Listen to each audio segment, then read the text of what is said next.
ಲಿಂಗಾಯತ ಪಂಚಮಸಾಲಿ ಸಮಾಜಕ್ಕೆ 2A ಮೀಸಲಾತಿ ನೀಡಬೇಕೆಂದು ಲಿಂಗಾಯತ ಪಂಚಮಸಾಲಿ ವಕೀಲರ ಪರಿಷತ್ ಮೂಲಕ ಹೋರಾಟವನ್ನು ತೀವ್ರಗೊಳಿಸಲಾಗುವುದು ಎಂದು ಜಯ ಮೃತ್ಯುಂಜಯ ಸ್ವಾಮೀಜಿ ತಿಳಿಸಿದರು. ಧಾರವಾಡ ನಗರದಲ್ಲಿ ಬುಧವಾರ 8 ಗಂಟೆಗೆ ಮಾಧ್ಯಮಗಳ ಜೊತೆ ಮಾತನಾಡಿದ ಅವರು, ಶಾಸಕರ ಮೇಲೆ ಹೋರಾಟವನ್ನು ನಾವು ಬಿಟ್ಟಿದ್ದೆವು. ಶಾಸಕರು ಇಚ್ಛಾಶಕ್ತಿಯನ್ನು ತೋರುತ್ತಿಲ್ಲ. ಸದನದಲ್ಲಿ ಲಿಂಗಾಯತ ಪಂಚಮಸಾಲಿ ಸಮಾಜಕ್ಕೆ 2A ಮೀಸಲಾತಿಯನ್ನು ನೀಡುವಂತೆ ಒತ್ತಾಯವನ್ನು ಮಾಡಲಾಗಿತ್ತು.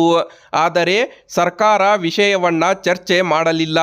ಈ ಹಿನ್ನೆಲೆಯಲ್ಲಿ ಕಾನೂನು ಸಲಹೆ ಪಡೆಯುವ ನಿಟ್ಟಿನಲ್ಲಿ ಲಿಂಗಾಯತ ಪಂಚಮಸಾಲಿ ವಕೀಲರ ಪರಿಷತ್ ಮೂಲಕ ಹೋರಾಟವನ್ನು ತೀವ್ರಗೊಳಿಸಲಾಗುವುದು ಎಂದು ಸ್ವಾಮೀಜಿಗಳು ಇದೇ ಸಂದರ್ಭದಲ್ಲಿ ಹೇಳಿಕೆಯನ್ನು ನೀಡಿದರು. ಮುಖ್ಯಮಂತ್ರಿ ಸಿದ್ದರಾಮಯ್ಯನವರು ಕೂಡಲೇ ಎಚ್ಚೆತ್ತುಕೊಂಡು ಲಿಂಗಾಯತ ಪಂಚಮಸಾಲಿ ಸಮಾಜಕ್ಕೆ 2A ಮೀಸಲಾತಿ ನೀಡಬೇಕು.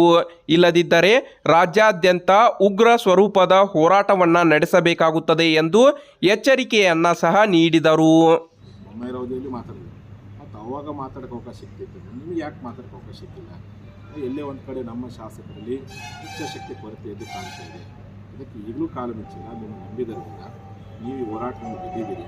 ನಿಮಗೆ ಅವಕಾಶ ಕೊಟ್ಟರೆ CM ತಕ್ಕ ಹೋಗ್ರಿ. ಒಂದು ಜನ ಪ್ರಶ್ನೆ ಮಾಡೋಕ್ಕಂದ್ರೆ 1 ವರ್ಷದ 6 ತಿಂಗಳಾಯಿತು.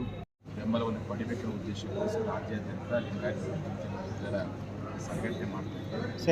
ಸಂಘಟನೆ ದೊಡ್ಡ ಶಕ್ತಿ ಇವತ್ತು ಧಾರವಾಡದಲ್ಲಿ ನೂತನ ಜಿಲ್ಲಾ ಘಟಕ ಇದೇ ವೇದಿಕೆ ರಚನೆ.